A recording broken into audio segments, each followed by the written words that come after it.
E agora a gente volta com aquele caso dos amigos que foram para Icaraíma, no Paraná, e que estão ainda desaparecidos, né? A polícia segue com as buscas dos 4 homens, 3 eram aqui da região, Rio Preto e Olímpia, e um que teria contratado o serviço é lá do Paraná.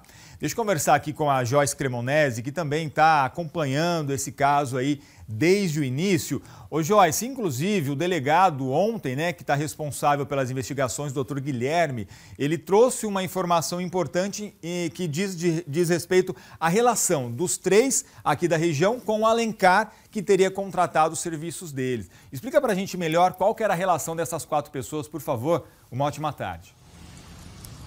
Boa tarde, Rodolfo. Boa tarde para todo mundo que está acompanhando a gente. Isso mesmo. O delegado, ele gravou um vídeo, né? Na verdade, é o delegado Gabriel Menezes. Ele gravou um vídeo explicando um pouco melhor, trazendo mais informações com relação à relação entre essas 3 pessoas, né? Esses 3 homens aqui da nossa região e o Alencar, que é de Icaraíma e que tinha interesse, então, nessa cobrança. Segundo o delegado, eles não se conheciam. Tudo foi tratado ali pelo telefone. Teria sido uma indicação.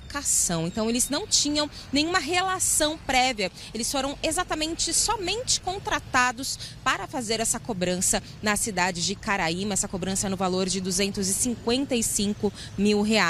O delegado também falou sobre a questão das informações, né? Eles receberam muitas informações durante todo esse período aí de buscas e eles ressaltaram que a população, as pessoas que forem então fornecer alguma informação para a polícia, precisam ter certeza ou pelo menos convicção daquilo que estão falando, porque é empregado, né, dinheiro público nisso, tempo inclusive, né, para que eles possam checar essas informações. Por exemplo, eles receberam recentemente uma informação de que estes homens, os corpos, ou eles estariam ali vivos, escondidos em um bunker, que é como se fosse ali um local submerso, né, no subsolo, que geralmente é utilizado lá na região por contrabandistas. Eles chegaram aí nesse local em que essas pessoas indicaram, né, que eles receberam essa denúncia e não tinha nada, né? Então, levaram cães farejadores, foi todo um processo, um tempo perdido. Então, ele também falou um pouquinho sobre essa questão. Vamos ver parte do vídeo que foi divulgado por ele, então. Pelo que nós apuramos até o momento, foi uma indicação. O Alencar tinha um amigo que conhecia esses cobradores. Então, através de indicação, eles obtiveram o contato telefônico um do outro e ali tratativas por mensagens, por ligações, eles acertaram esse negócio de cobrança de dívida. Então, os cobradores vêm até Icaraíma, acertaram ali que em caso de êxito na cobrança, eles receberiam uma porcentagem do valor dessa dívida e foram para fazer essa cobrança e aí acabaram desaparecendo. E foram feitos alguns questionamentos sobre se esses homens desaparecidos eles têm passagem pela polícia, né? Como no caso em investigação esses indivíduos eles são colocados como vítimas, a polícia não faz essa divulgação sobre possível histórico criminoso, né? Até o momento não há indicativo de que eles estivessem envolvidos com uma atividade ilícita nessa situação. Os investigados são outras pessoas e faz sentido a divulgação do histórico criminal dos investigados, dos foragidos. E nesse momento não há nenhum motivo para divulgação de histórico, de eventual registro das pessoas das vítimas, por isso que a polícia não vai fazer essa divulgação no momento.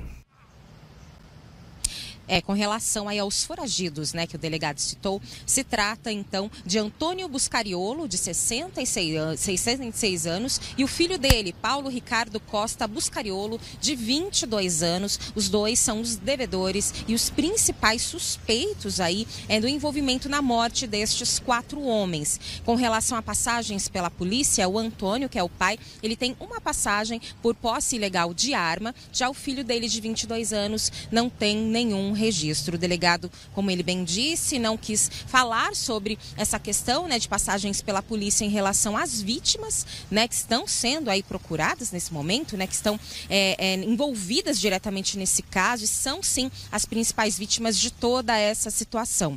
Então o delegado reforça informações que as pessoas queiram até tentando ajudar a polícia, precisam ser, né, ali com um mínimo de convicção e as buscas continuam. Só que neste momento, todo o aparato ali de cães farejadores, helicópteros, neste momento não estão sendo mais utilizados, mas segundo o delegado, a qualquer momento, recebendo novas informações, eles podem ser sim acionados. Relembrando um pouco o caso, né, esses 3 homens aqui da nossa região, 2 de São José do Rio Preto, 1 de Olímpia, saíram então em direção a Icaraíma, no Paraná, para fazer essa cobrança, né, que a princípio todo mundo tinha passado a informação de R$1 milhão, mas segundo o delegado, segundo as investigações, se trata de R$255 mil. Tem imagens desse grupo numa padaria lá na cidade de Icaraíma, os 4 conversando, o Alencar, que foi quem contratou os 3, eles conversando, e aí eles saem então a fim aí de encontrar pai e filho para fazer essa cobrança, só que desde o dia 5 de agosto a família não tem mais nenhum contato, e inclusive estão lá na cidade a fim aí de ter mais informações e quem sabe conseguir encontrar estes homens. Um caso que é muito complexo, né?